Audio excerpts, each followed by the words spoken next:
Shalom, selamat malam, selamat bertemu kembali di acara Zoom Sema Adonai bersama kita di hari Rabu, tanggal 24 Juli 2024. Seperti biasa, kita akan menerima pengajaran firman pada malam hari ini bersama Ibu Suryani Pantau dengan tema kita pada malam hari ini, kelanjutan dari minggu lalu, yaitu bagaimana kita mengatasi depresi. Tidak lupa kita menyapa teman-teman kita, sahabat kita yang berada di Jerman, selamat sore dan selamat pagi untuk teman-teman kita yang berada di Amerika dan Kanada. Sebelum kita memulai acara pengajaran firman kita pada malam hari ini, terlebih dahulu kita akan berkenalan dengan narasumber kita, Ibu Suryani Pantau. Kami persilahkan. Ya,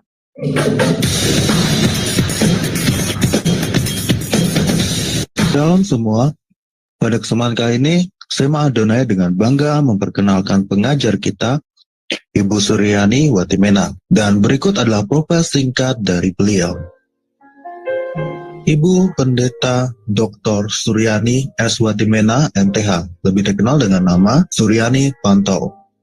Lahir di Tanjung Uban, 11 Februari 1962. Beliau mengenyam pendidikan di SD Negeri 1, Taramparyo, SMP Gideon Jakarta Utara, SMA Negeri 13 Jakarta Utara, Sarjana Teologi, School for Advanced Studies, SAS, Word of Life Philippines, Major Missiology, Torpedo Bible School, Manila, Philippines, Major Missiology, Torpedo South Bible, Reverend Crest, Chalet, ST Spa, Colorado, USA, STT Inalta, Magister Theology, STT IKAT, Pasca Sarjana, Doctoral Ministry, Konversi Proses to DTH. Pengalaman pelayanan. Pengurus Bendahara Pamukri, Persekutuan Pemuda Indonesia, Youth for Christ, mengajar sekolah minggu, pelayanan dari COCM dan Berita Hidup, mengajar Bible Study Muda-Mudi Indonesia, Makati, Filipina, mengajar Bible Study khusus ibu-ibu diploma Kedutaan Indonesia Makati Filipina, penyiar radio Kristen FEBC, Far East Broadcasting Company International, pelayanan di Handicap Hospital Colorado, pelayanan penginjilan keliling bersama tim Ambassador Internasional sebagai penerjemah dan pengkhotbah. Ditasbih menjadi pendeta oleh Sinode Gereja Kristen Sahabat Indonesia (GKSI).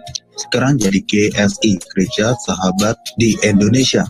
Pengajar di STT Inalta Jakarta, mengajar di STT Duloh Cilacap Jakarta, bendahara Yayasan STT Inalta, Gembala Sidang GSI Jemaat Shalom, Ketua Khusus Musik STT Jakarta, Yamuger, pengurus BPH Sinode GSI, bendahara umum selama 2 tahun, misionari di Kalbar bersama suami, buka training center sahabat, mengajar di beberapa STT, BMW, Aras Tamar, Eklesia, Katulistiwa, pelayanan penginjilan radio, Landak Bermazmur, penginjilan keliling pedalaman Kalbar, buka jaringan doa wanita, Kabupaten Landak, Pasrek, JDW, Kalbar, balik pindah ke Jakarta, mentor JDW Pulau Kalimantan sampai sekarang, Sekretaris Umum Sinode GSI, Badan Pertimbangan Gembala Sidang GSI, Ukemene Fasilitator Trainer My Home, anggota Badan Pertimbangan Sinode GS,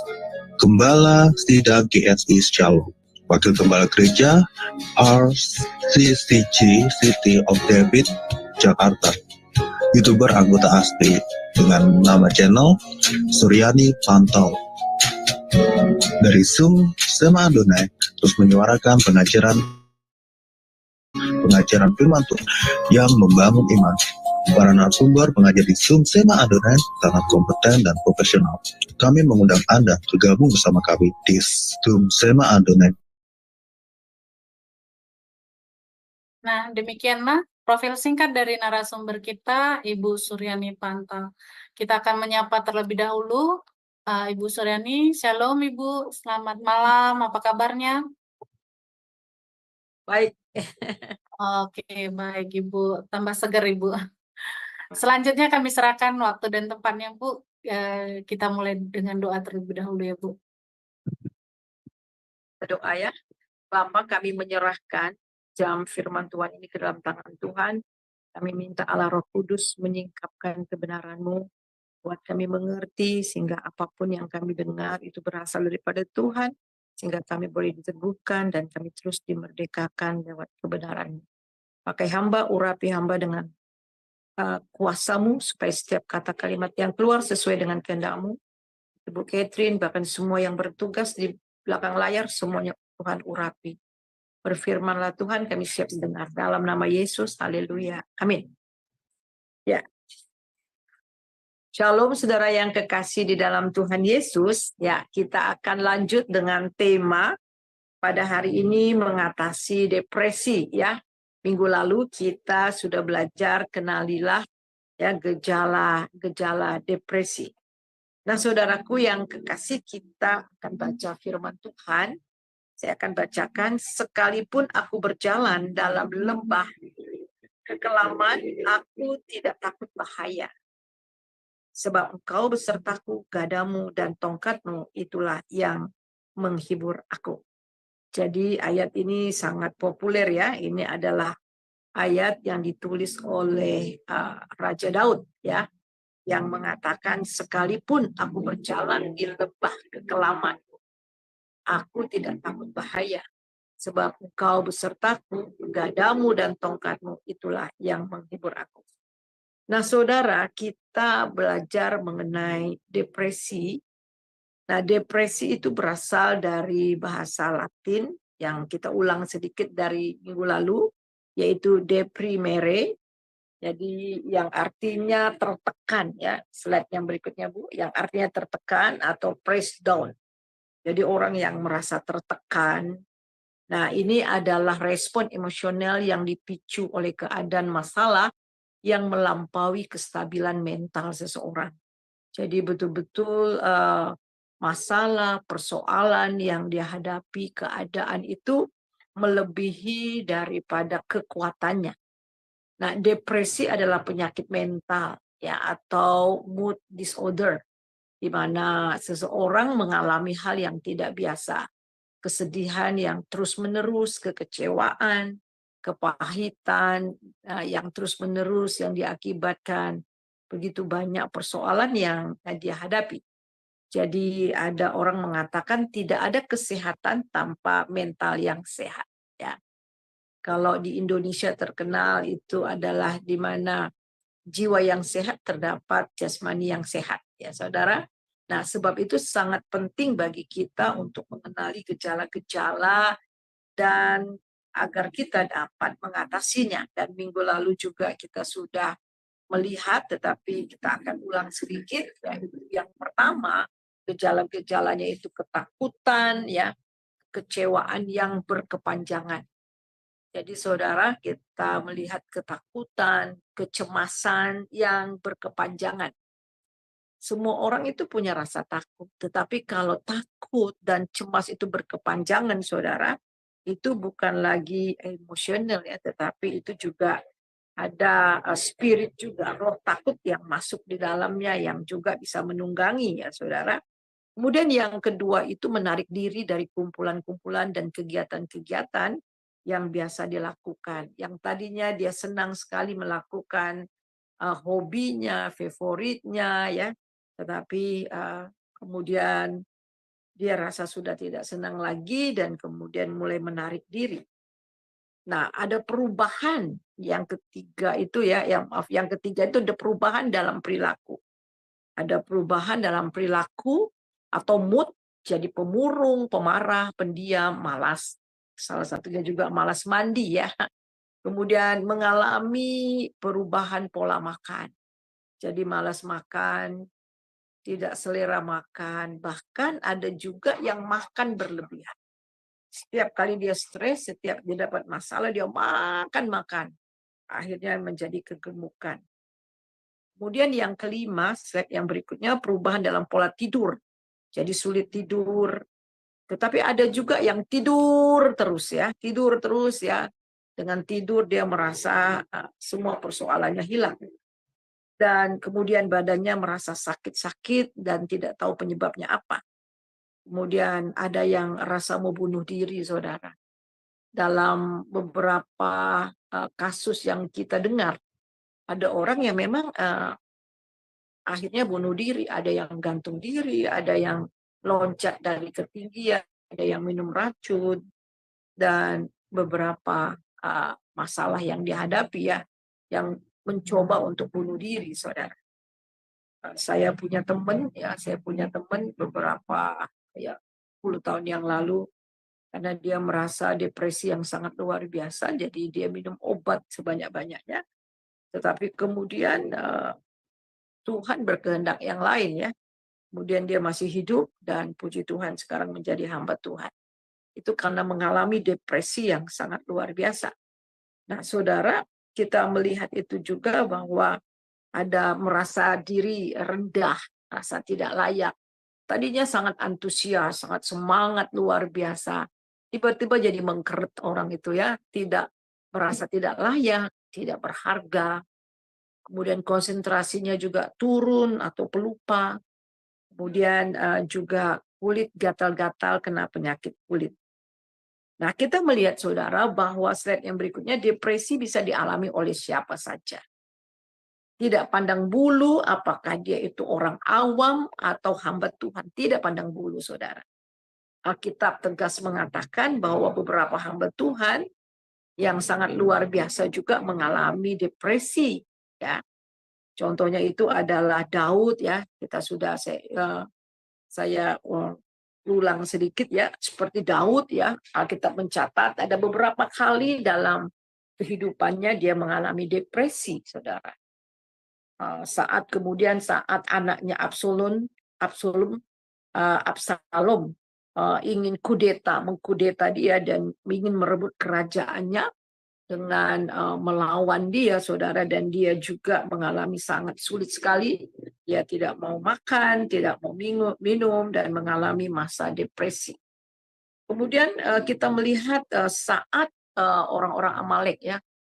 Kemarin saya lihat-lihat, saya dengar lagi, saya salah omong, itu bukan orang Filistin yang menyerang Ziklag, tetapi Amalek ya. Itu orang-orang Amalek menyerang Ziklag dan dibakar, kota itu dibakar, dan kemudian istri-istri dan kemudian anak-anak dari orang Israel dibawa dan ditawan. Dan orang-orang Daud beserta prajurit-prajurit, orang-orang yang bersama dengan dia itu sangat sedih sekali. Dan itu dapat kita lihat dari 1 Samuel 30 ayat 4 dan 6. Lalu menangislah Daud dan rakyat yang bersama-sama dengan dia tidak dengan nyaring, menangis dengan nyaring sampai mereka tidak kuat lagi. Jadi mereka mengalami masa-masa tertekan sekali, mereka menangis sampai sudah tidak kuat lagi menangis. Dan Daud sangat terjepit pada saat itu. Karena rakyat mengatakan hendak melempari dia dengan batu. Seluruh rakyat itu telah pedih hatinya. Jadi masing-masing karena anaknya laki-laki dan perempuan, tetapi Daud menguatkan kepercayaannya kepada Tuhan. Nah, Allah. Perhatikan, tetapi Daud menguatkan kepercayaannya kepada Tuhan. Dan kita slide yang lainnya juga kita melihat bahwa Musa juga. Musa ini orang yang sangat luar biasa dipakai Tuhan. Siapa yang tidak kenal, tidak tahu Musa dalam kisah di dalam perjanjian lama. Tetapi Musa juga sampai pada titik terendah. Dia tidak lagi tahan ya dengan orang-orang Israel yang begitu banyak, dan dia merasa bebannya terlalu berat sehingga dia katakan di dalam Bilangan 11 ya, slide yang berikutnya Bu. Bilangan 11 ayat yang ke-15 dia katakan, jika engkau berlaku demikian kepadaku, sebaiknya engkau membunuh aku saja. Jika aku mendapat kasih karunia di matamu, supaya aku tidak harus melihat celaka ini. Jadi dia katakan lebih baik bunuh saya saja.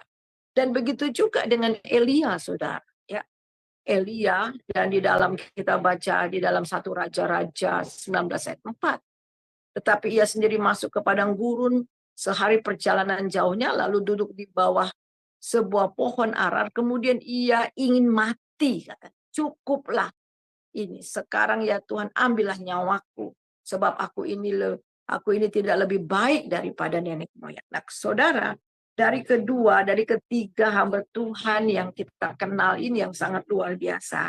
Dan terutama Musa dan Elia sampai mengatakan, bunuh saja saya. Lebih baik saya mati, ambil aja nyawa saya, Tuhan, saya udah nggak kuat. Jadi kita melihat dari kedua pahlawan iman ini, Musa maupun Elia alami depresi yang sangat berat. Dan mereka rasanya ingin mati saja. Namun Alkitab juga mencatat, mereka tidak berlarut-larut di situ, karena Tuhan tidak pernah meninggalkan mereka. Dan menolong mereka, karena oleh sebab itulah mereka bangkit. Slide yang berikutnya Bu, bisa Ibu baca di dalam ayat, ya slide ayat di atas. Mazmur 37 ayat 23 dan 24. Mazmur 37 ayat 23 sampai 34 demikian. 24 ya. Mazmur 37 ayat 23 sampai 24 demikian firman Tuhan. Tuhan menetapkan langkah-langkah orang yang hidupnya berkenan kepadanya. Apabila ia jatuh, tidaklah sampai tergeletak, sebab Tuhan menopang tangannya. Ya, jadi kita melihat di sini, saudara, Alkitab itu luar biasa, saudara. Pengalaman-pengalaman kehidupan hamba-hamba Tuhan itu, Tuhan mencatat semua. Alkitab mencatat, tidak ada yang tersembunyi. Ada orang bilang, kok hamba Tuhan begitu, malu dong ditulis. Ya, bagaimana Abraham juga kelemahannya juga ditulis, mengambil Hagar, ya. Musa juga ketika dia stres, depresi ditulis, ketika dia pernah membunuh seorang Mesir ditulis. Dan orang-orang di luar sana bilang, kok ditulis begitu ya? Nah, disinilah kita harus tahu bahwa Alkitab itu adalah Alkitab yang benar. Tidak ada yang ditutup-tutupi. Justru Alkitab itu menunjukkan siapa manusia yang sudah berdosa. Siapa manusia yang telah berdosa dan manusia penuh dengan kelemahan-kelemahan. Dan justru di dalam Alkitab, di dalam kelemahan-kelemahan ini, karena dosa inilah, saudara, manusia masuk ke dalam berbagai-bagai masalah dalam hidup mereka. Dan Tuhan mencatat juga, Alkitab mencatat bagaimana Tuhan menyelamatkan manusia dari setiap persoalan hidup mereka. Wah, luar biasa sekali, saudara. Nah, saudara, jelas bahwa menurut survei 8% sampai 10% setiap orang itu pernah mengalami depresi dalam hidup mereka. Nah, kita akan baca pada malam ini bersama-sama dari Ayub 3 ayat 23 sampai 26. Silakan slide yang berikutnya. Bacaan kita dari Ayub 3 ayat 23 sampai 26 yang di depan. Ayub 3 ayat 23 sampai 26 demikian firman Tuhan. Kepada orang laki-laki yang jalan ia tersembunyi, yang dikepung Allah, karena ganti rotiku adalah keluh kesahku dan keluhanku tercurah seperti air. Karena yang kutakutkan itulah yang menimpa aku, dan yang kucemaskan itulah yang mendatangi aku. Aku tidak mendapat ketenangan dan ketentraman, aku tidak mendapat istirahat, tetapi kegelisahanlah yang timbul. Ya, nah kita tahu bagaimana, saudara, ya, bagaimana Ayub, ya, ketika iblis merampas, ya, merampas semua yang dimiliki oleh Ayub sampai anaknya. Dia katakan, terpujilah Tuhan, Tuhan yang memberi, Tuhan yang mengambil. Dengan telanjang aku keluar dari kandungan ibuku, dengan telanjang aku kembali. Terpujilah Tuhan. Dan dia masih kuat, ya. Kemudian kita lihat juga ketika istrinya mulai mulai mengatakan, kamu masih mau bertahan dengan keadaan yang seperti ini? Matilah, ya kutuklah Allah dan matilah. Kamu itu seperti orang gila, kata Ayub. Dan kemudian ada teman-temannya, ada 4 teman-temannya datang. Dia sungguh mengharapkan bahwa keempat temannya datang ini untuk menghiburnya. Tetapi 3 dari temannya justru ya kemudian menghakimi dia habis-habisan.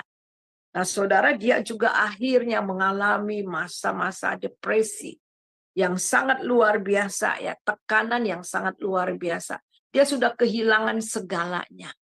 Dia udah kehilangan segalanya, kehilangan harta bendanya, kehilangan anak-anaknya, dan kemudian kita lihat teman-temannya datang hanya untuk menghakimi dia. Yang dia harapkan penghiburan, tetapi justru datang untuk menghakimi.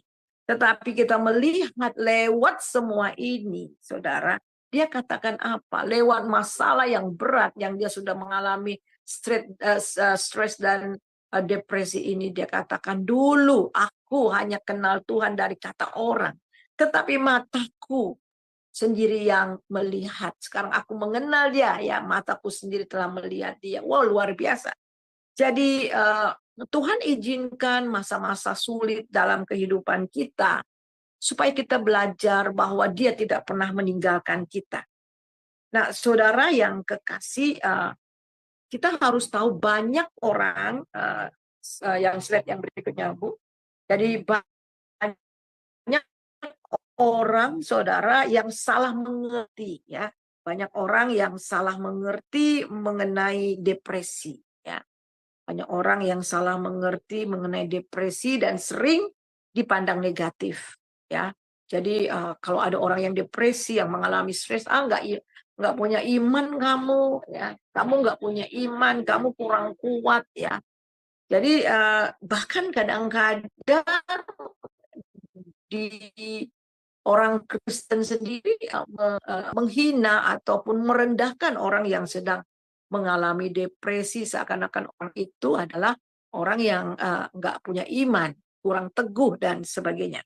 Nah, kita harus tahu bahwa ada juga persepsi yang salah, ya, dan sering orang-orang yang mengalami depresi ini dihakimi. Nah, hanya mereka yang pernah mengalami depresi, ya, hanya mereka lah yang pernah melewati atau mengalami depresi dapat memahami betapa mengerikan pengalaman itu.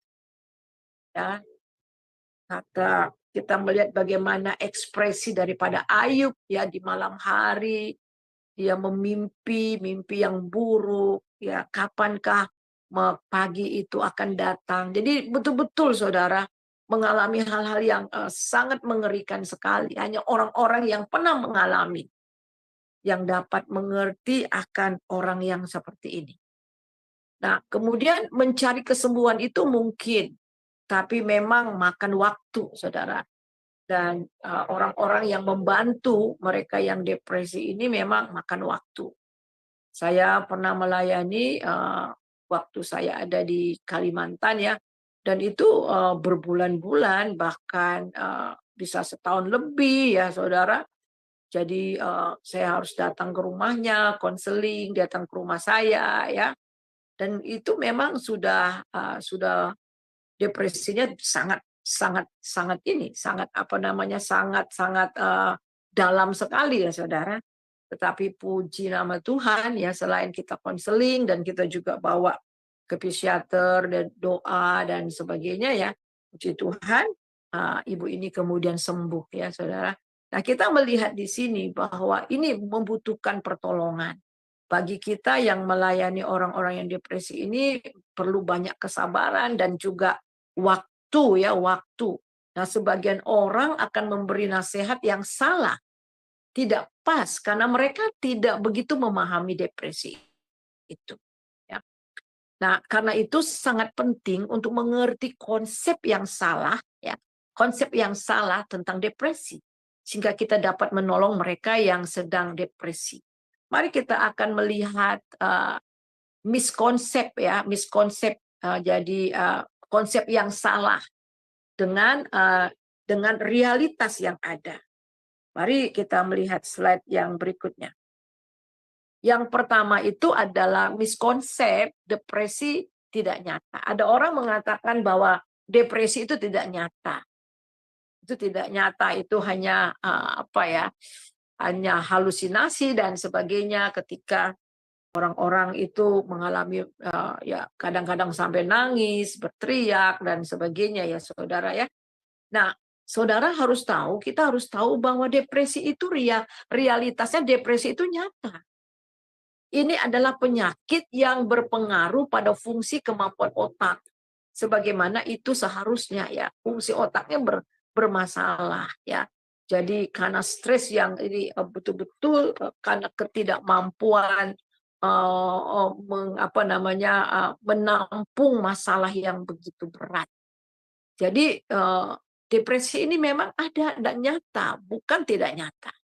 Dan yang kedua, konsep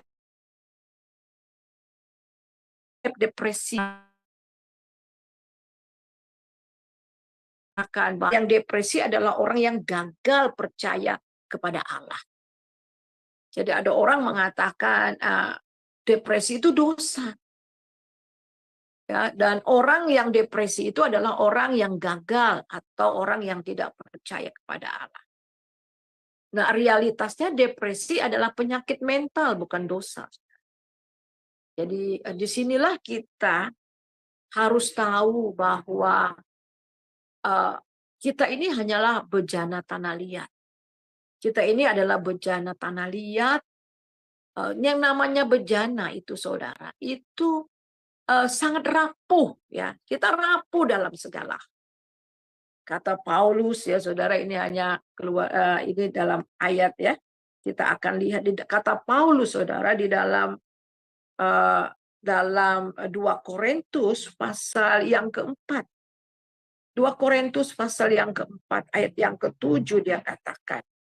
Tetapi harta ini kami punyai dalam bejana tanah liat. Jadi saudara, kita ini hanyalah bejana tanah liat.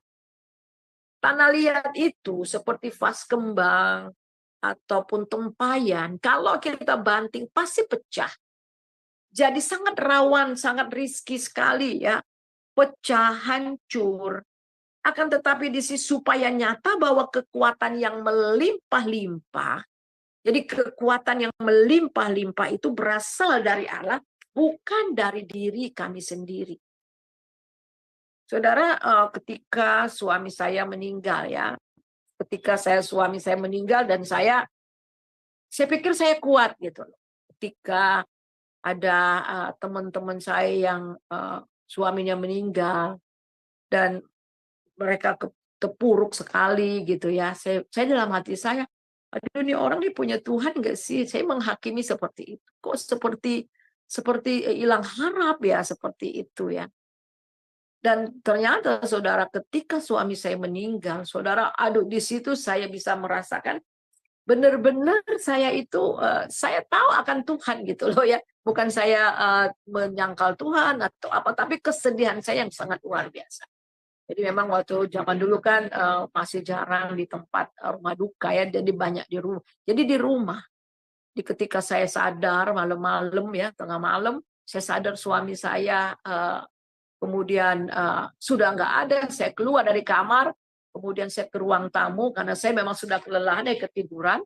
Dan saya mulai ngelilingi itu petinya dan sambil menangis. Nah kebetulan saya punya teman dari Kalimantan. Nah, saya kebetulan di jaringan doa nasional, saya mentor untuk seluruh Pulau Kalimantan ya.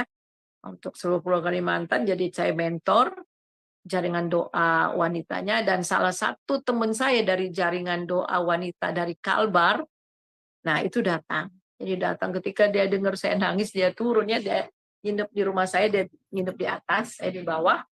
Kemudian ibu tuh hamba Tuhan katanya. Ibu tuh mentor saya loh. Ibu itu pemimpin, jangan seperti ini. Ibu tuh pemimpin, jangan seperti begini, malu. Gitu ya, malu gitu ya. Terus saya bilang, aduh, saya nggak peduli deh, saya pemimpin atau apa, saya bilang gitu. Tapi sekarang I cannot help myself. Saya benar-benar sedang berduka, saya bilang gitu. Tolong mengerti saya bilang gitu. Saya betul-betul berduka saat ini. Jadi saudara, ada banyak orang, jangan, itu malu nanti kalau kita sedih gitu ya, dianggap sesuatu yang, nah ini konsep yang salah saudara. Jadi ketika kita mengalami kesedihan dan kita sedih sekali, memang Tuhan katakan supaya kita jangan berlarut-larut di situ ya saudara.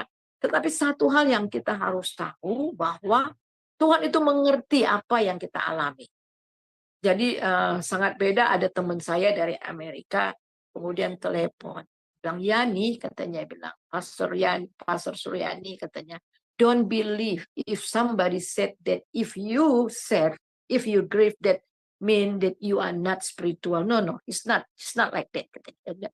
Jangan percaya kalau ada orang katakan bahwa kamu itu sedih atau sedang berduka, berarti kamu itu nggak spiritual.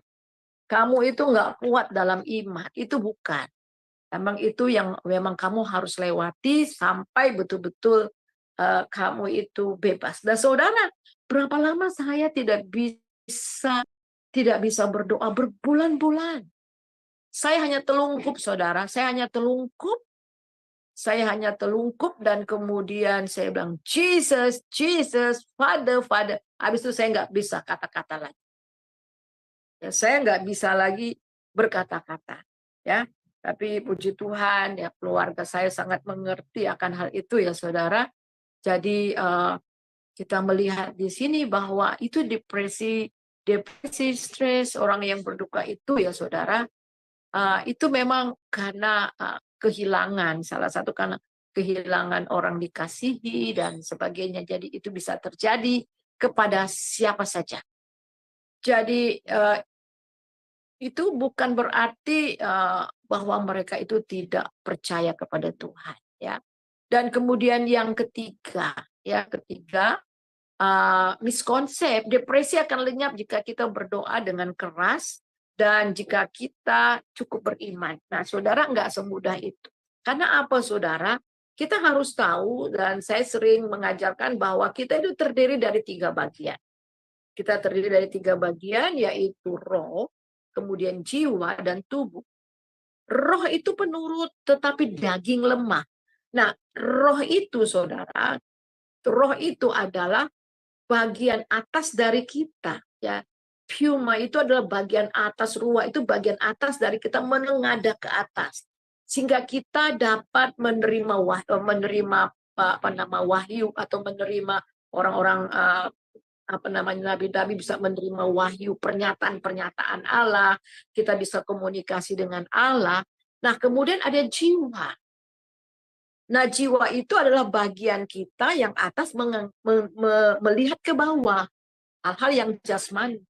Karena di dalam jiwa itu ada pikiran.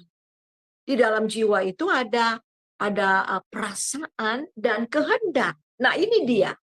Ada imajinasi, dalam pikiran imajinasi, memori, dan banyak sekali ya yang ada di dalam pikiran kita, saudara.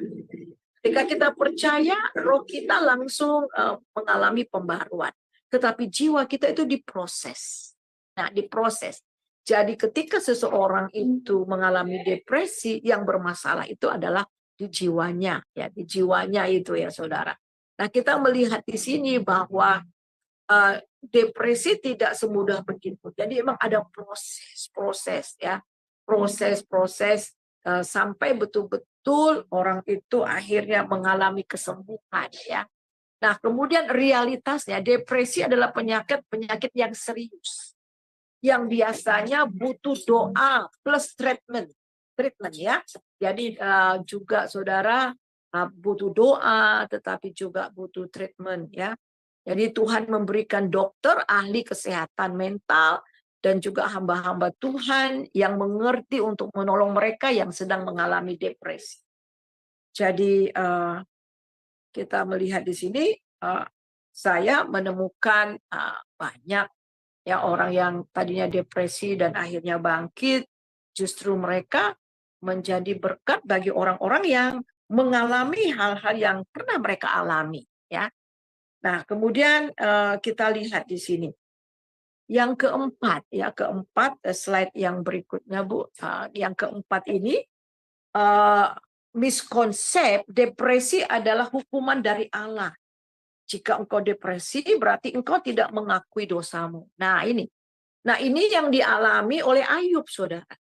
Ya, ketika teman-temannya datang, hanya satu anak muda yang tidak menghakimi dia, saudara. 3 dari teman-temannya itu datang dari jauh. Nah, kamu nih berdosa. Nggak mungkin kamu ngalamin gini kalau nggak dosa. Pasti kamu berdosa, tapi kamu nggak mengakuinya, ya. Nah, kita lihat, nah ini saudara, ini konsep yang salah. Nah, realitasnya depresi bukan kesalahan mereka yang sedang menderita. Ini adalah ujian yang dapat meneguhkan iman seseorang. Tetapi ini bukan hukuman karena dosa. Nah, ini bukan hukuman karena dosa. Kemudian kita lihat yang kelima, miskonsep juga. Orang depresi adalah orang yang tidak stabil. Orang yang tidak dapat dipercaya di dalam kepemimpinan atau pelayanan dari gereja. Nah, ini. Nah, realitasnya adalah depresi dan penyakit mental lainnya tidak mendiskualifikasikan orang dari kepemimpinan. Nah, kita melihat bagaimana Musa, ya, Musa setelah dia menang luar biasa, ya, dia bangkit, ya saudara. Kemudian bagaimana Elia juga, ya, Daud, seorang pemimpin yang luar biasa. Tetapi beberapa kali dalam kehidupannya kita melihat dia mengalami stres dan depresi. Tetapi satu hal yang sangat luar biasa, justru di saat-saat seperti itulah tidak ada lagi pertolongan dari mana, akhirnya dia melihat ke Tuhan. Mazmur juga mengatakan, dari manakah pertolonganku? Ya, pertolonganku adalah dari Tuhan. Jadi dan ketika saya mengalami waktu suami saya itu meninggal, di situ saya sadar sekali bahwa siapapun kita dan bagaimanapun, ya, siapa jabatan kita, kedudukan kita, bukan itu yang menguatkan kita, saudara. Kita tetap rapuh, tetapi Tuhan, ya, Roh Kudus yang ada di dalam kita itu, sehingga Paulus katakan kami terjepit tetapi tidak putus asa dan sebagainya. Itu kekuatan yang sesungguhnya itu adalah dari Tuhan. Ya, kita melihat lagi slide yang berikutnya. Kita melihat di sini bahwa yang keenam, miskonsep. Dan ada banyak orang bahwa depresi ini memalukan, ya. Bicara tentang penyakit mental secara terbuka itu sangat memalukan. Nah, banyak orang beranggapan seperti itu, ya.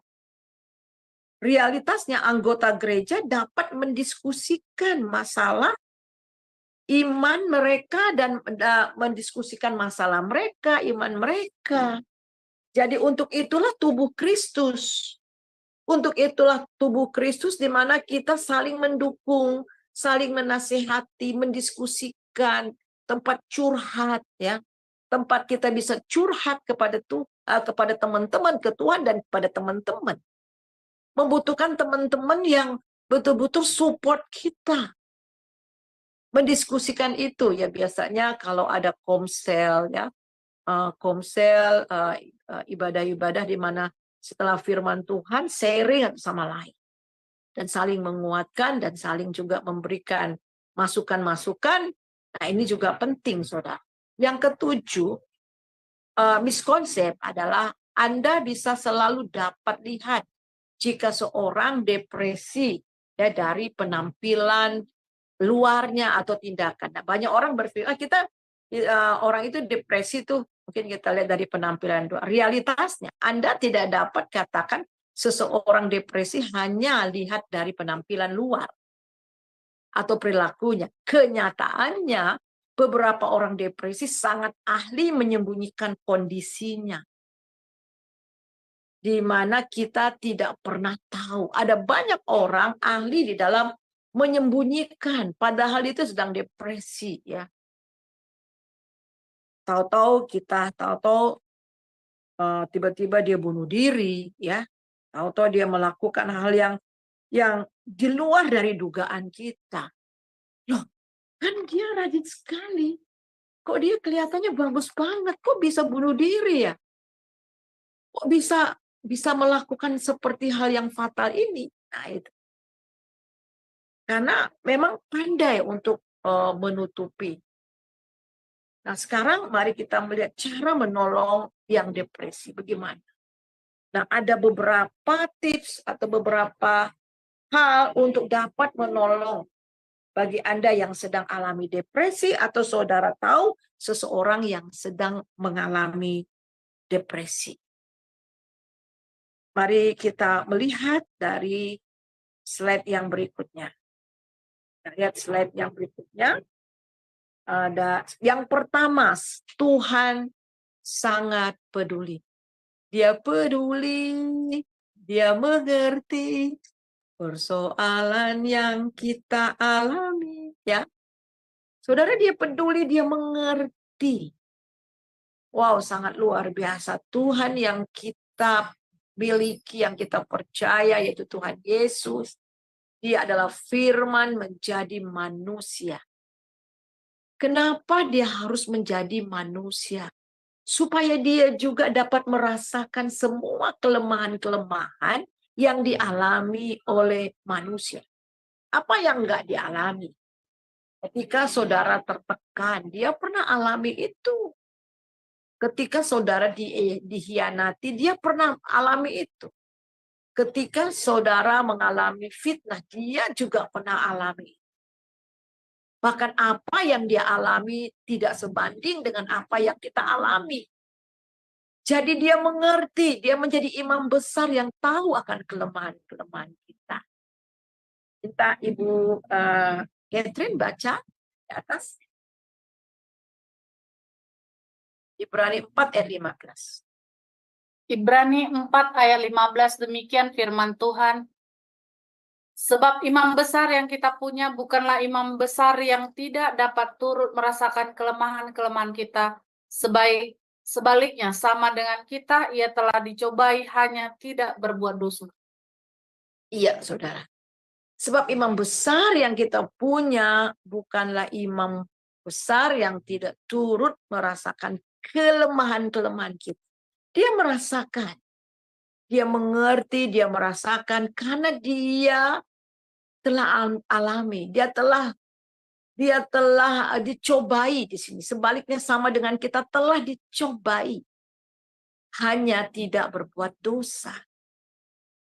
Jadi apapun persoalan kita yang membuat kita stres, depresi, ya, apakah itu kehilangan orang yang dikasihi, kemudian kehilangan pekerjaan, atau saudara mengalami luka-luka batin, masalah yang begitu berat, apapun, dan apapun. Wah, luar biasa. Dia mengerti keadaan kita. Kita bisa curhat. Dan Tuhan tidak pernah menghina atau mengenyek kita ketika kita datang. Dia nggak pernah bilang, cengeng lu. Enggak ya, saudara. Mungkin kalau orang lain kita bisa seperti itu. Tapi dia mengerti, saudara. Dia tahu persis. 1 Petrus 5 ayat 7, silakan.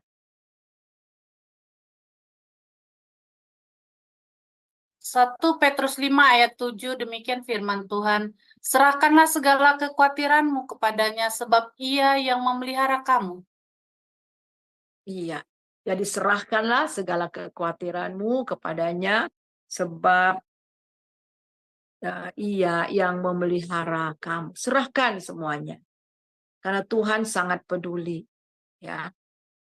Tuhan sangat peduli. Dan kemudian Alkitab tegas atau jelas mengatakan bahwa saudara tidak sendirian. Ya, saudara tidak sendirian, dan kita akan buka Alkitab kita ya dari Yeremia, dan minta Ibu bacakan Yeremia pasal yang ke-20, Yeremia 20 ayat 7 sampai 11.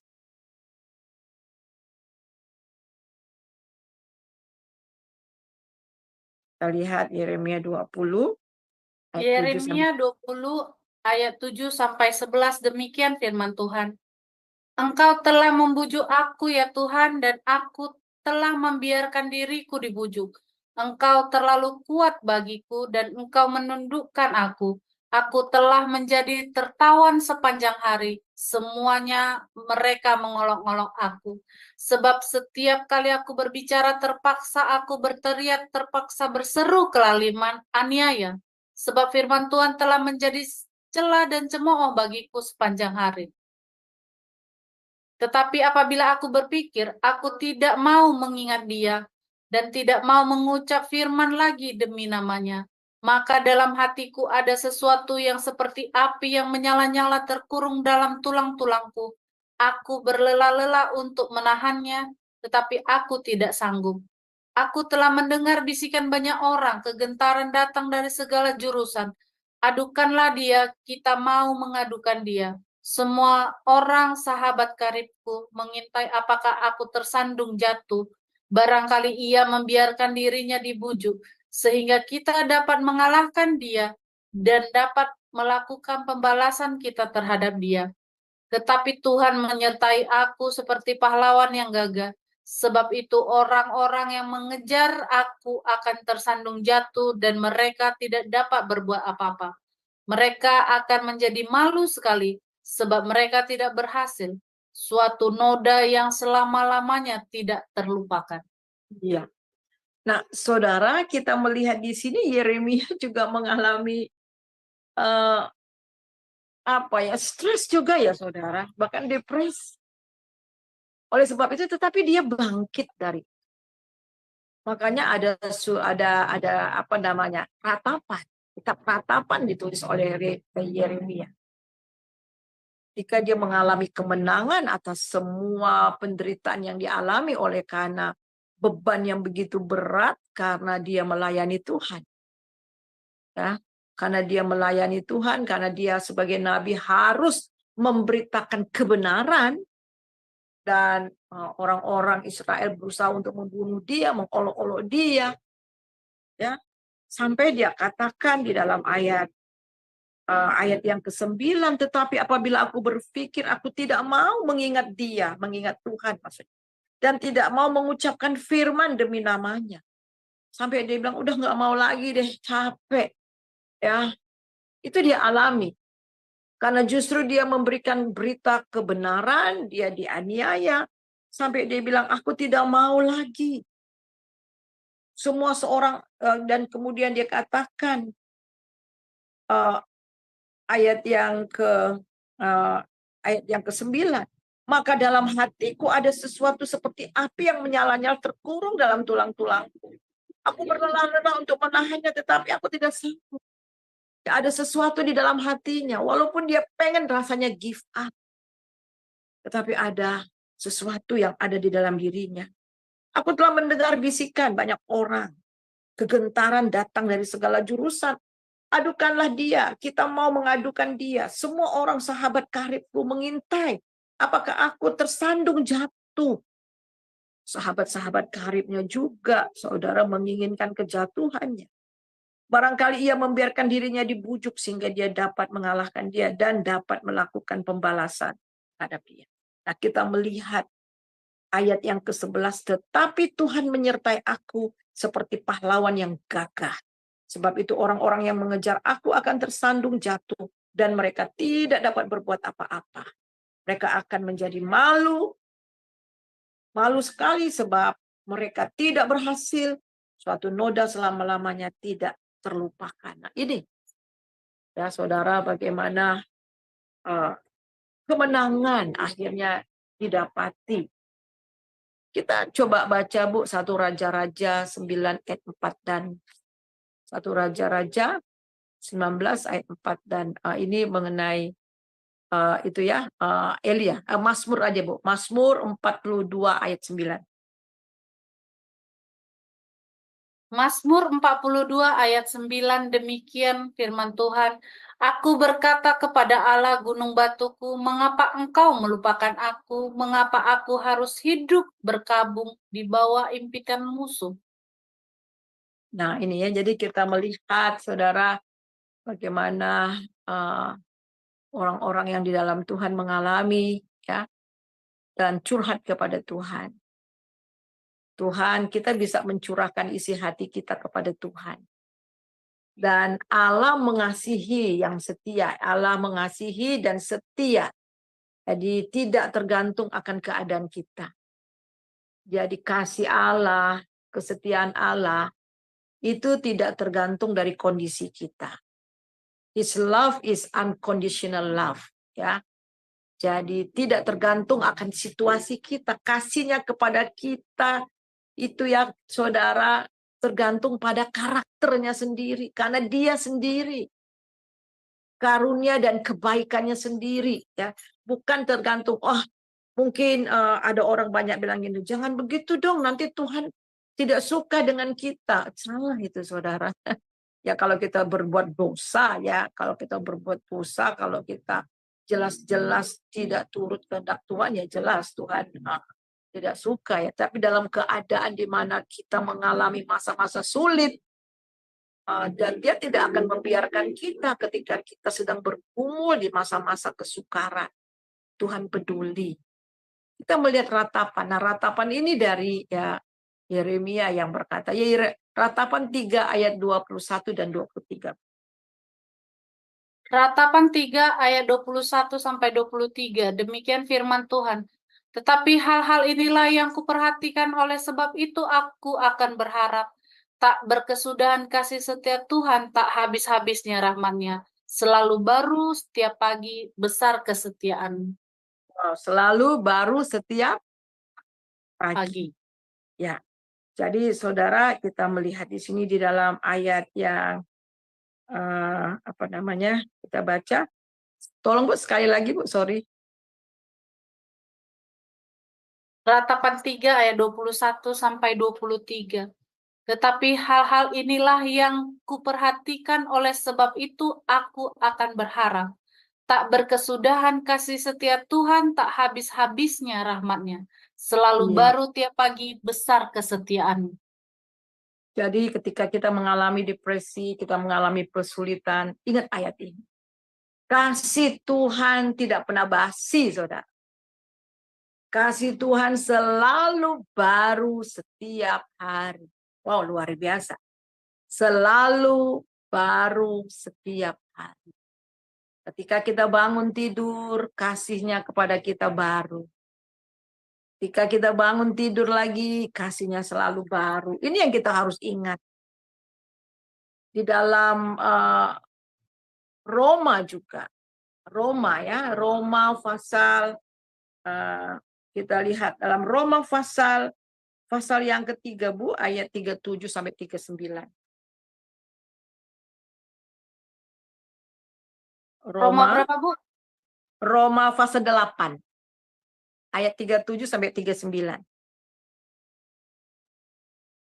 Roma 8 ayat 37 sampai 39, demikian firman Tuhan. Tetapi dalam semuanya itu kita lebih daripada orang-orang yang menang oleh Dia yang telah mengasihi kita. Sebab aku yakin bahwa baik maut maupun hidup, baik malaikat-malaikat maupun pemerintah-pemerintah, baik yang ada sekarang maupun yang akan datang, atau kuasa-kuasa yang baik yang di atas maupun yang di bawah, ataupun sesuatu makhluk lain tidak akan dapat memisahkan kita dari kasih Allah yang ada dalam Kristus Yesus Tuhan kita. Wow, luar biasa saudara ya. Jadi sebab aku yakin bahwa baik maut maupun hidup, malaikat-malaikat maupun pemerintah-pemerintah, baik yang sekarang maupun yang akan datang, ya, kuasa-kuasa di atas maupun di bawah ataupun sesuatu makhluk tidak dapat memisahkan kita dari Allah yang ada di dalam Kristus Yesus Tuhan kita.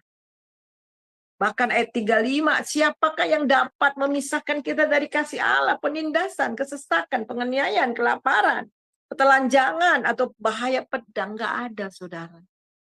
Karena kasihnya selalu baru. Dalam pengalaman-pengalaman hidup saya, ketika saya sudah mengalami masa-masa sangat sulit sekali, rasanya mau give up aja gitu ya. Pada waktu-waktu masa lampau. Tetapi ketika sedang tidur, tiba-tiba Tuhan menunjukkan bagaimana kasih-Nya luar biasa dalam hidup. Nah, yang keempat itu adalah kita melihat, yang keempat, Allah menyelamatkan dan membebaskan kita, saudara.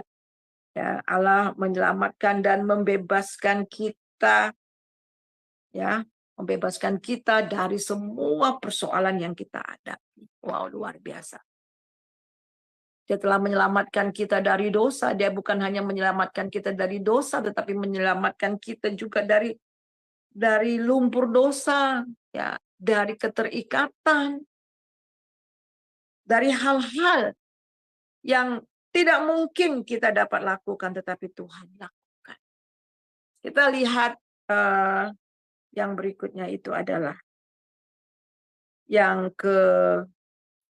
kita lihat yang ke slide yang berikutnya. Ya, maaf, ini yang kelima, maksudnya jadi ke-6 ya. Kita melihat masih ada harapan ya. Semua masih ada harapan. Jadi jangan putus asa, semua masih ada harapan. Lihat kepada Tuhan. Fokuskan diri kita kepada Tuhan. Kita melihat tadi sudah kita baca Roma 8 ayat 35 sampai 39. Ayat 14 ini Bu. Ayat 14 ayat 7 dan ayat 9.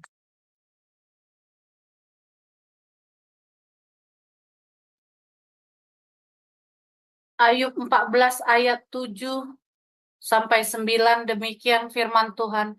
Karena bagi pohon masih ada harapan apabila ditebang, ia bertunas kembali dan tunasnya tidak berhenti tumbuh.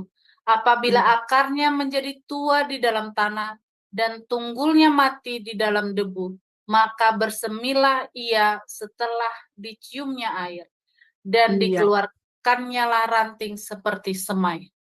Wah, ini bagus banget ya saudara ya. Dalam Ayub ini ya bagaimana selalu ada harapan. Saya senang itu ilustrasi pohon ini ya. Pohon ini luar biasa ya. Saudara ditebang ya selama akarnya masih ada di air, di sumber air. Saudara mau tebang, nanti dia tumbuh lagi. Ya, dia tumbuh lagi. Jadi ini sangat luar biasa ya. Sangat luar biasa bagaimana Ayub memberikan ilustrasi ya. Kitab Ayub memberikan ilustrasi ini kepada kita ya. Karena bagi pohon masih ada harapan. Apabila ditebang, ia bertunas kembali. Dan tunasnya tidak berhenti bertumbuh. Apabila akarnya menjadi tua di dalam tanah, dan tunggulnya mati di dalam debu, maka bersemilah ia setelah diciumnya air dan keluarkannya lah ranting seperti semai. Tetapi kita melihat di sini, tetapi bila manusia mati, maka tidak berdayalah ia.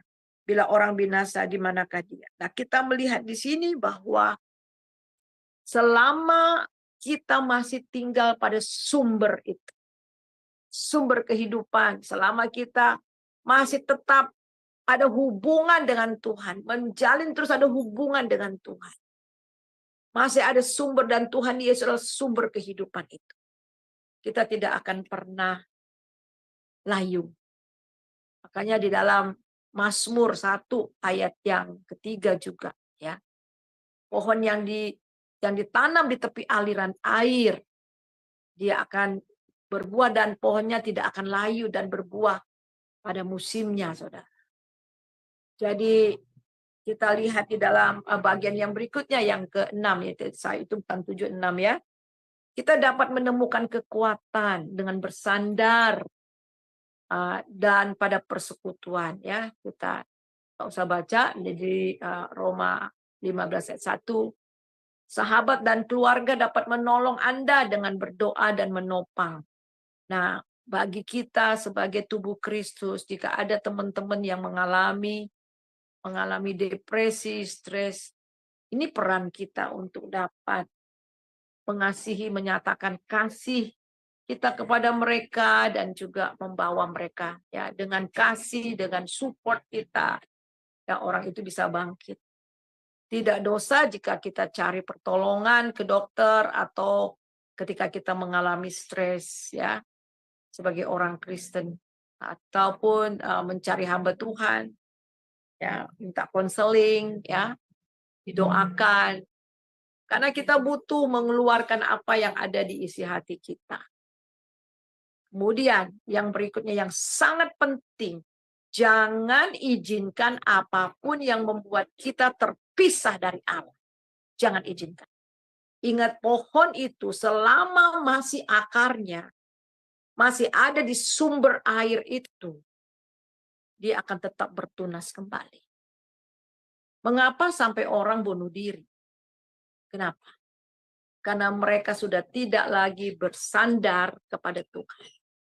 Karena mereka tidak lagi, mereka betul-betul terpisah dari Tuhan. Dia melepaskan diri dari Tuhan dan dia tidak mau lagi mendengar Tuhan atau tidak lagi mau mencari Tuhan. Nah, ini dia. Jadi selama kita masih akar itu masih ada di sumber itu. Selama kita masih berpaut kepada Tuhan dan terus berpaut kepada Tuhan, kita akan keluar sebagai pemenang. Jadi kesimpulannya, dengan kasih Allah dan dukungan orang-orang di sekitar, orang yang depresi bisa mengalami kesembuhan.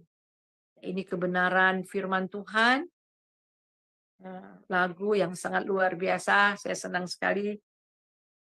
Ketika ku hadapi kehidupan ini, ya, jalan mana yang harus ku pilih. Nah, itu ya saudara. Jadi kita nggak mampu, tetapi Tuhan mampu. Mari kita satu dalam doa. Minta Ibu Heni mengucap syukur untuk firman Tuhan.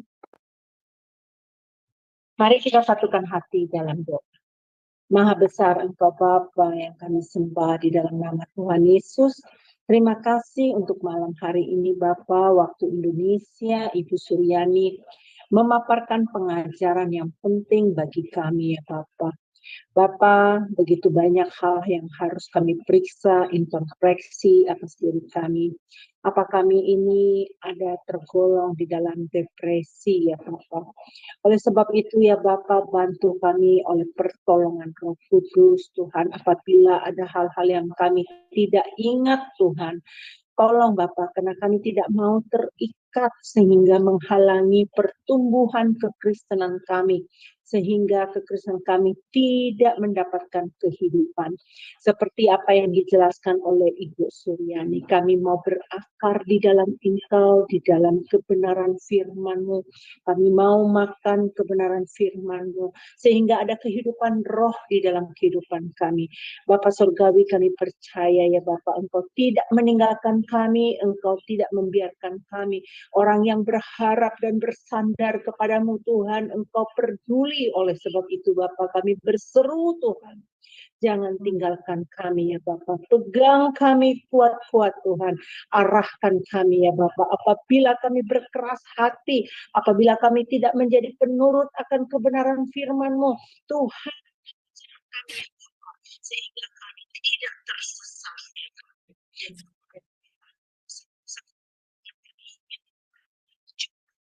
Jangan kami sehingga sulit kami terhambat dalam Yesus.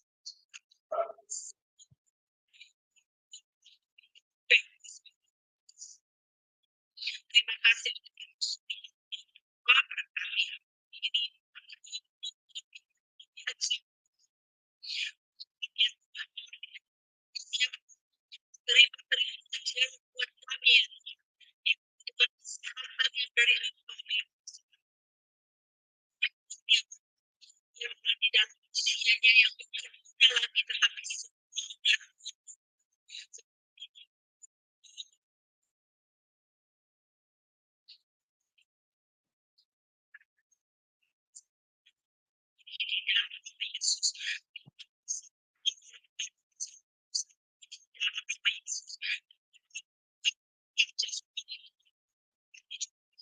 sehingga apapun yang menjadi kebutuhan yang seorang sendiri dia akan diambil. Terima kasih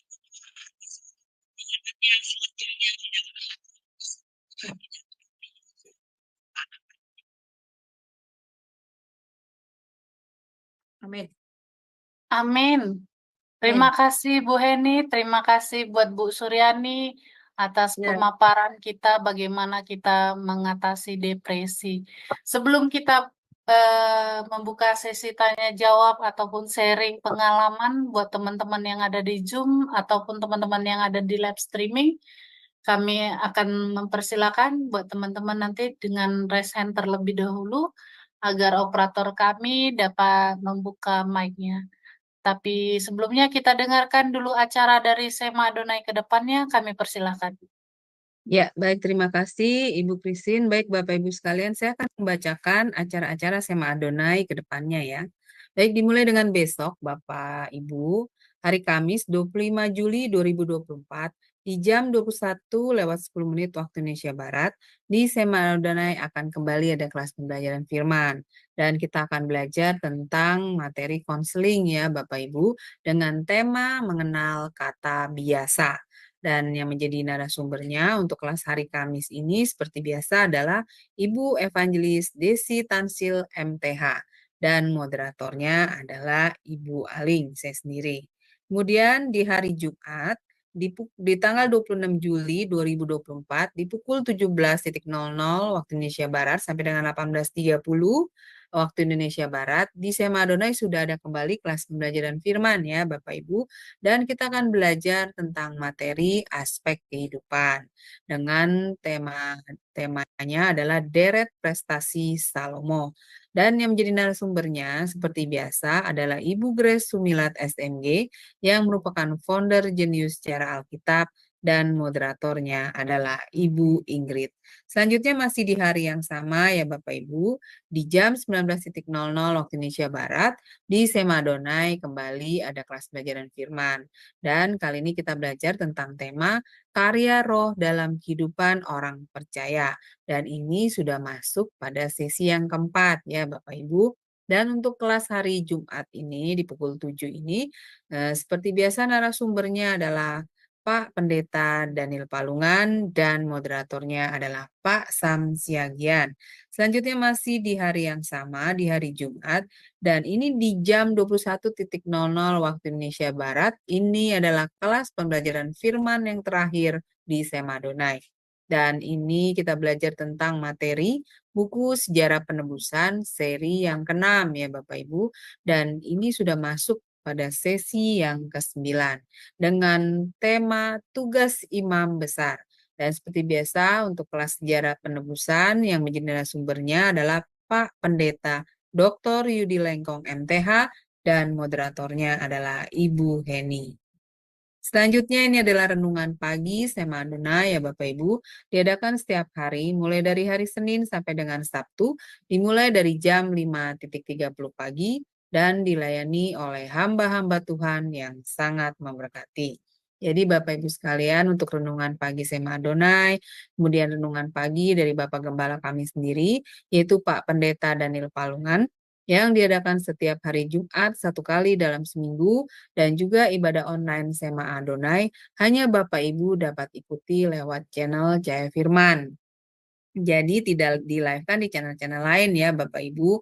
Oleh karena itu bagi Bapak Ibu yang belum mensubscribe channel Cahaya Firman, tolong subscribe channel YouTube baru kami. Sehingga Bapak Ibu bisa mengikuti keseluruhan acara-acara Sema Adonai, terutama yang tidak di-live-kan di channel-channel lain. Dan juga tolong bantu share channel Cahaya Firman ya Bapak Ibu kepada yang lain. Sehingga semakin banyak juga orang yang bisa mengikuti keseluruhan acara-acara Sema Adonai lewat channel Cahaya Firman. Dengan begitu Bapak Ibu telah membantu channel kami, channel Cahaya Firman, untuk menjadi lebih berkembang dan menjadi berkat lagi bagi banyak orang. Terima kasih Bapak Ibu atas perhatiannya. Saya kembalikan kepada Ibu Christine sebagai moderator. Dipersilakan.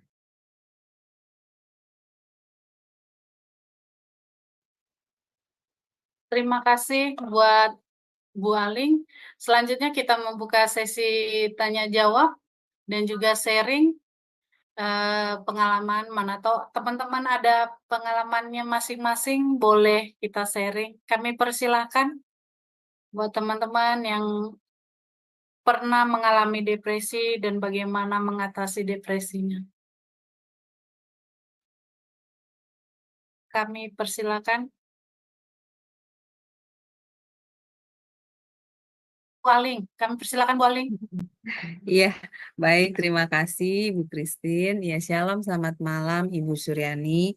Ibu, saya cuma mau bertanya begini, karena ini memang pengalaman, maksudnya di dalam saya perjalanan hidup saya memang ada melihat ya Bu ya, maksudnya teman saya sendiri gitu, teman kerja. Jadi dia ini tapi bukan orang yang beriman, Ibu Suryani. Tapi kan orang yang tidak beriman itu juga bukan berarti dia tidak percaya adanya Tuhan ya Bu ya, di dalam Iya. hatinya, bener kan? Nah, dan dia ini punya agama, tapi agamanya adalah agama maksudnya kayak Buddha gitu loh Bu, seperti itu. Nah, dia ini mengalami satu depresi karena dia ini suaminya ya Ibu, suaminya dia ini selingkuh Ibu dengan wanita lain, lalu tapi belum menceraikan dia sih Bu, belum. Jadi masih bersama, dan teman saya ini baru melahirkan bayi kembar, Ibu ya. Jadi dia punya anak, yang pertama wanita umur 5 tahun, lalu yang kedua bayi kembar gitu. Baru berapa bulan. Nah, ketika suaminya ini selingkuh dengan wanita lain dan dia mengetahui, dia itu mungkin pastinya dia depresi ya Ibu ya, itu karena kan dia habis melahirkan, baru bayinya berapa bulan, kemudian suaminya selingkuh. Nah, yang dia lakukan ini dari tindakan depresinya ini adalah dia bunuh diri gitu Bu. Bunuh dirinya, tetapi dia membawa 3 anaknya ini Bu. Aduh, kasihan ya. Ya, jadi dia membawa 3 anaknya ini dengan cara anaknya ini diracun sama dia, kemudian dibakar Aduh. hidup-hidup. Bukan, sebenarnya nggak hidup-hidup ya Bu, dibakar. Jadi rumahnya itu dibakar sama dia. Jadi dia meninggal karena terbakar, dan anaknya yang 3 ini juga meninggal karena ikut terbakar gitu. Tapi sebelumnya mereka bukan diracun ya Bu, seperti dikasih obat tidur kali begitu sama dia. Nah, tetapi saya dengar kisahnya anaknya yang pertama itu yang perempuan sempat bangun gitu. Jadi anak itu sempat bangun, dan karena dia meninggalnya ditemukannya bukan di atas ranjang gitu Ibu, tapi di sudut kamar gitu. Nah, ini bagaimana Ibu kalau orang sampai mengalami depresi dan melakukan hal seperti ini? Ya. Maksudnya tanggapan Ibu bagaimana gitu? Kalau seperti ini, apa memang benar-benar dia tidak menyadari adanya Tuhan, apa bagaimana Ibu sampai putus asa seperti ini? Iya, Iya, karena makasih. udah jelas ya, karena memang jauh dari Tuhan ya.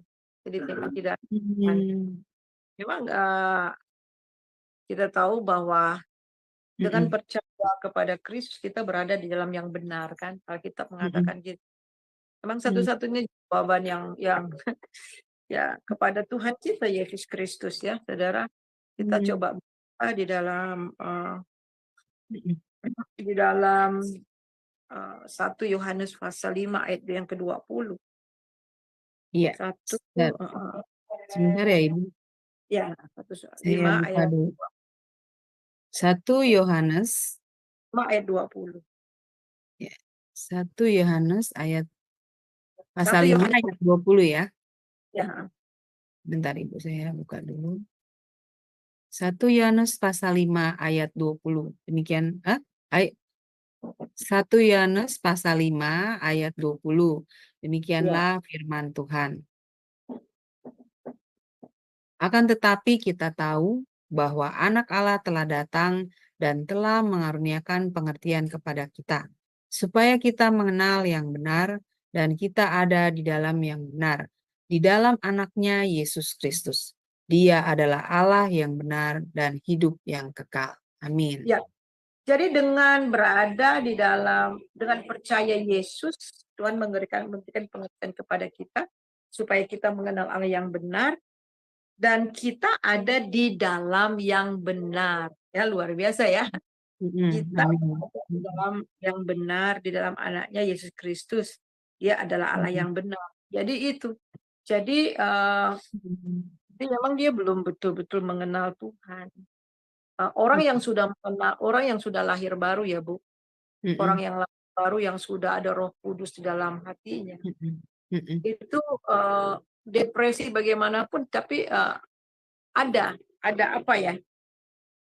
Ada penghiburan dari dalam itu. Ada ayat-ayat Alkitab atau Firman Tuhan yang berbicara. Ya, jadi connect dengan Tuhan. Roh itu kan nggak pernah mati ya. Jadi roh itu terkoneksi dengan Tuhan. Jadi kita sudah belajar kesaksian roh ya. Jadi kan Roh Kudus dengan roh kita kan connect gitu. Jadi roh itu berbicara ke dalam hati kita. Ayo bangkit gitu kan. Ada firman Tuhan, diingatkan firman Tuhan ya. Nah, itu yang mengakibatkan orang bunuh diri fatal itu karena emang terpisah dari Allah. Benar-benar terpisah dari Allah. Oh iya benar ya Bu, makanya dia nggak ada Roh Kudus yang menghibur dia, menguatkan dia ya Bu ya, Karena kan sampai depresinya begitu. iya. Jadi Wow. memang roh selama orang itu dalam anak Tuhan, Alkitab mengatakan bahwa akhirnya bangkit ya. Bangkit, mereka bangkit. Ya. Betul. Wah luar biasa ya Bu, berarti kita ini sebagai anak-anak Tuhan, memang saya juga pernah dengar kesaksian sih Bu dari anak-anak Tuhan yang lain ketika mereka sudah masuk ke dalam dosa ya Bu, yang paling ini seperti dosa homoseksual kayak gitu. Tapi pada akhirnya mereka memang mengakui bahwa ada satu roh di dalam diri mereka itu yang selalu menyadarkan mereka gitu. Iya, betul. Iya. Tuhan itu Wow. sabar sekali dengan kita ya. Iya. Iya, saya waktu ini udah lama sih Bu, kejadiannya tahun 2002 ya waktu itu. Kita ada di berita-berita kali ya. Wah itu bukannya masuk berita lagi Bu, di tahun itu heboh. Heboh itu Bu. Di Bekasi ya, bukan di Bekasi ya, di mana? Bukan, daerah Jakarta Bu. Jakarta ya. Itu wah masuk ke dalam infotainment semua itu. Udah Ngeri kayak ya. artis jadinya. Iya karena dia sampai bisa melakukan hal yang menurut aku nggak masuk di akal gitu loh. Ya karena suaminya selingkuh, iya. Itu benar-benar. Iya Udah Bu. banget tuh depresi berat. Iya. Depresi berat itu. Sampai kayak gitu dia bakar rumahnya. Tapi rumahnya nggak kebakar semua Ibu, hanya di lantai atas tempat kamar dia aja. Karena tetangga buru-buru melakukan tindakan nih tetangga di daerah perumahan dia gitu. Tapi tangannya udah teriak-teriakin panggilin dia, yang dia nggak turun kan Ibu. Gitu. Jadi ya itu suaminya pas tahu kisah, suaminya kebetulan lagi keluar kota Ibu, lagi kemana gitu. Pas suaminya ditelepon tahu begitu, wah suaminya udah kayak orang depresi juga Bu jadinya. Iya. Kelihatan seperti itu. Iya. Jadi dia itu tujuannya itu dia mau menghukum suaminya. Betul. Iya. Dia mau menghukum suaminya supaya suaminya lu lihat nih lu gara-gara lu gue bikin begini. Biar juga ras. Sebenarnya itu yang tujuannya. Tapi kan iblis itu. Iya benar ya Bu ya. Terus dia juga bukan orang kenal Yesus ya Bu. Makanya nggak ada roh yang menguatkan dia ya. Iya, jadi nggak ada yang menguatkan dia kan. Betul. Betul sekali. Ya Makanya baik. syukur banget Roh Kudus ya dalam hati kita yang adalah penghibur kita itu. Betul. Yang memberikan maksudnya kalau kita ini anak-anak Tuhan seberapapun berat masalah yang kita hadapi, tekanan ya Bu, tetap kita masih bisa kuat ya Bu ya, karena ada roh itu ya di dalam diri kita. Roh Kudus itulah yang membuat kita kuat. Kita kan bejana tanah liat seperti tadi kan, Iya. bejana tanah liat. Tetapi kekuatan yang melimpah-limpah itu adalah dari Roh Kudus. Iya. Ya, puji Tuhan. Terima kasih Ibu Suryani untuk Sama-sama. pencerahannya ya. Ya, Tuhan berkati. Ya. Saya kembalikan pada Ibu Christine, silakan Ibu. Iya, terima kasih Bu Aling. Masih adakah teman-teman yang ingin sharing di sini? Ya, Berbagi sharing. pengalamannya. Pak Sam, gimana Pak Sam?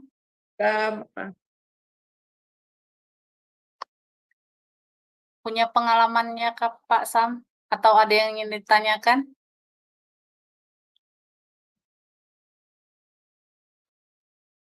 Bu Heni? Ada saya. Saya lagi masak nih Bu Kristis. Oh, Lagi kerja. oke Bu Heni. Baiklah, jika teman-teman sudah tidak ada lagi yang ingin sharing ataupun bertanya, kita akan menutup acara ini. Namun kami masih mengundang teman-teman untuk tetap stay di Zoom. Mana tahu nanti masih ada yang ingin bertanya di luar live streaming kita.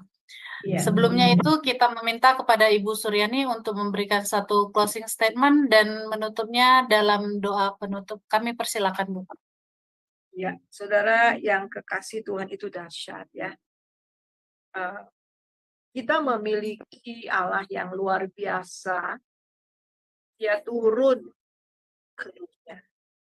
Dan satu hal yang sangat luar biasa di dalam Yesaya 57, ya saya akan bacakan. Yesaya 57 ayat yang ke-15. Atau mungkin Ibu bisa tolong? Yesaya, ya. Yesaya pasal 57 ayat yang ke-15.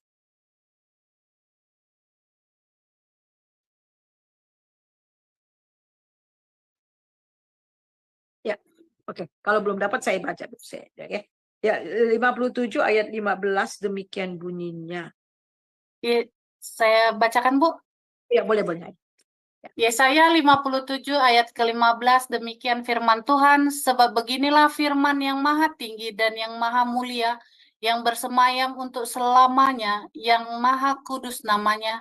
Aku bersemayam di tempat tinggi dan di tempat kudus, tetapi juga bersama-sama orang yang remuk dan rendah hati, untuk menghidupkan semangat orang-orang yang rendah hati dan untuk menghidupkan hati orang-orang yang remuk. Wow, luar biasa. Nah, saudara, di sini Allah yang kita kenal di dalam Tuhan Yesus itu adalah Allah yang transenden. Allah yang transenden itu nun jauh di sana, yang tak terjangkau. Dia maha tinggi, maha mulia, bersemayam di tempat yang maha kudus dan tidak ada seorang pun yang dapat menghampirinya. Tapi yang luar biasa kita melihat di sini, dia bukan hanya Allah yang bersemayam di tempat yang kudus, tetapi di sini dia katakan dia juga bersama-sama dengan orang yang remuk dan rendah hati. Dia adalah Allah yang amanin, ya.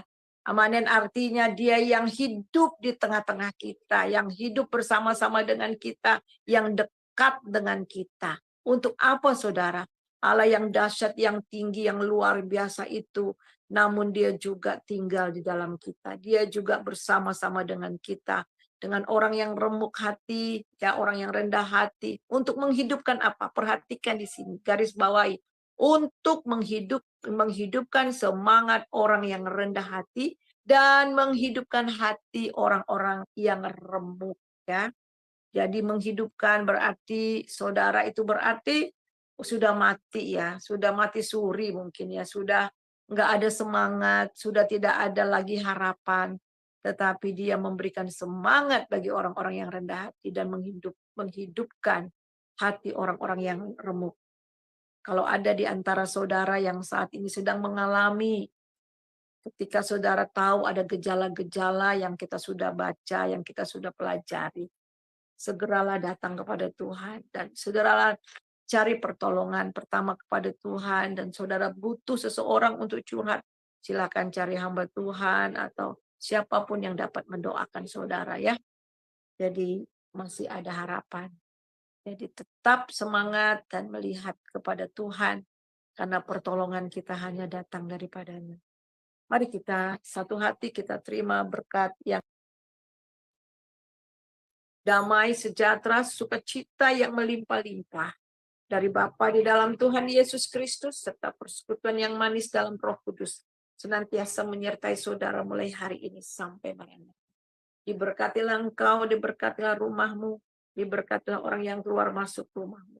Diberkatilah anak cucumu, diberkatilah usaha pekerjaanmu, sehingga engkau diberkati dan menjadi berkat. Kita terima itu. Hanya dalam nama Bapa, Anak, dan Roh Kudus, dalam nama Yesus Kristus. Haleluya. Amin. Amin. Terima kasih Bu Suryani untuk sharing pengajarannya pada malam hari ini, bagaimana kita mengatasi depresi. Kami tetap mengundang teman-teman untuk terus mengikuti Zoom Sema Adonai dari Senin sampai hari Minggu.